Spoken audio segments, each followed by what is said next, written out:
Yes, good morning. We're back dito sa ating programa sa radyo. We just heard the song Heal Our Land. It's truly very inspirational.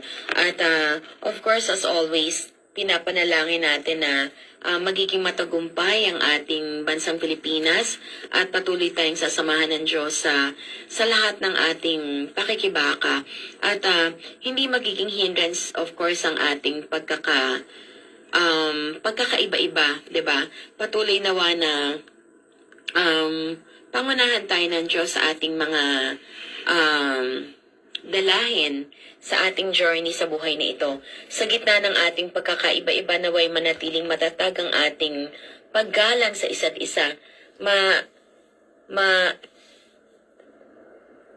Magkaroon tayo ng paggalang sa isa't isa at ipanalangin natin na ang ating mga puso ay mapuno ng biyaya, mapuno ng pag-ibig, hindi galit, pag-unawa at hindi pagkakawatak-watak. At patuloy nawa na pangunahan tayo ng Diyos. Nawa ang Diyos ang ating maging sentro ng ating ugnayan. At for some, diba, this is a quiet truth. Not everyone will admit their wrongs. Not everyone will apologize. Some people may never recognize the harm they caused, and some may never say sorry. But still, of course, being God's children, alam naman natin na ang Diyos ay sumasa atin. It will not be impossible for us to be at peace, be peaceful, na patuloy tayong magtiwala na ang Diyos ay patuloy na maghahari sa buhay ng bawat isa. At magiging matagumpay ang lahat ng ito, syempre. Basta alam natin na kasama natin ang Diyos, 'di ba? Hindi mangyayari na hahayaan ng Diyos na magkaroon ng mga balakid. Once na alam naman natin na we are looking forward sa katotohanan, holiness, truth, 'di ba? Magiging maayos ang lahat at kinakailangan lang talaga natin patuloy na magtiwala dahil ang Diyos ay tunay na marunong. Ang Diyos ay tunay na matagumpay at sama-sama nating panghawakan na ang salita ng Diyos ay tunay at totoo at minsan hindi siya maaring magbiro, hindi siya maaring magsinungaling. At dalangin ko po patuloy po tayong magkaisa in spirit and truth. Panatilihin po natin ang kapayapaan, hindi lang syempre sa lugar na kung saan tayo dinala ng Diyos. Sa bawat sitwasyon po ng ating buhay, panatilihin po natin na maging kalmado, maging spiritually guided po tayo dahil kung paiiralin po natin ang galit or superiority, kung wala po tayong humble hearts, wala po tayong humility, everything will be impossible for us to cope up what is truly happening in this world journey. Talagang hindi po magkakaroon ng katagumpayan. It will be very impossible. It will be very hard for us to cope up. So, ang akin pong dalangin, ang aking pong patuloy na request sa bawat isa, panatilihin po natin na maging sentro po ng ating buhay ang ating Diyos dahil sa Kanya po nagmula ang lahat. Whatever we have in this life journey, ang lahat ng yan ay maglalaho, ang lahat ay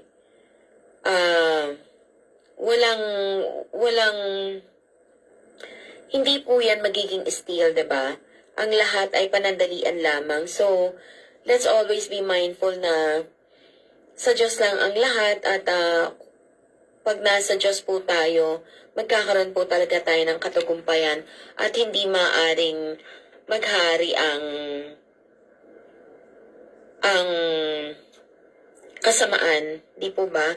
Patuloy na ang kabutihan pa rin ang patuloy na maghahari. So, let's always be mindful and hopeful na sa Diyos ang lahat at basta magtitiwala po tayo and let's always try to be prayerful po dahil sobrang mabisa po ng panalangin in my existence in my 54 years of existence in this world.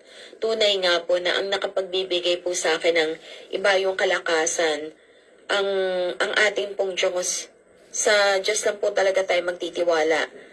At wala pong magiging imposible. I do believe na ang lahat po ay magiging posible basta our faith will always be to God, na siya pa rin po ang maghahari sa buhay ng bawat isa. Let's focus po na siya po ang maging sentro ng ating buhay. Siya po ang maitaas sa tuwina. At time flies so fast. Marami pa po akong gustong i-share. Ang pinakapunto ko lang po sa ating programa today, huwag po nating hayaan na mawasak po ang ating pamilya, ang ating bansang Pilipinas, dahil sa pagkakaiba-iba natin ng kagustuhan.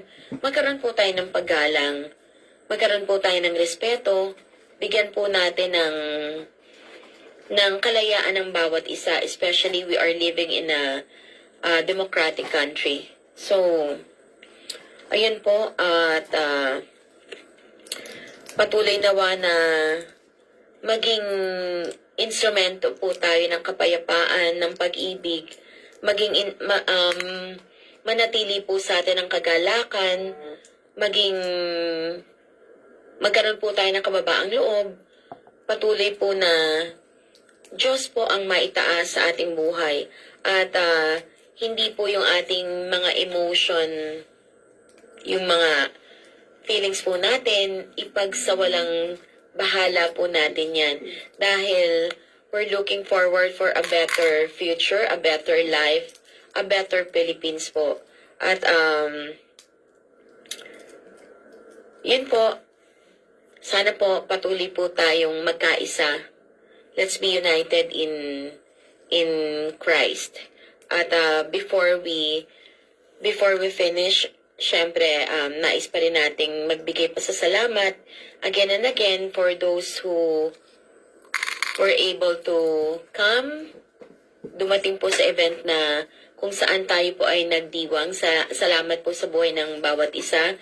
Sobrang thankful and grateful po tayo, especially for our family, the Maisog HMPY South Korea family. Salamat po sa buhay ng bawat isa.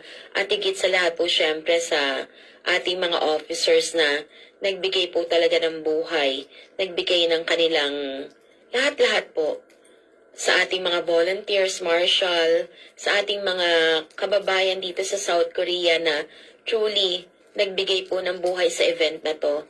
At bago po tayo syempre magtapos, nais po nating magbigay ng panalangin sa ating Diyos ng buhay. Samahan niyo po ako. Yes, Heavenly Father, we come before you, Lord, with a grateful and thankful heart. Salamat, Panginoon, sa iyong pag-ibig. Sa bawat kababayan ko na narito sa bansang Korea, patuloy nawa, Panginoon, na bigyan mo kami ng guidance, protection. Abba, Father, cover us with your holy blood, Father God, with your Holy Spirit.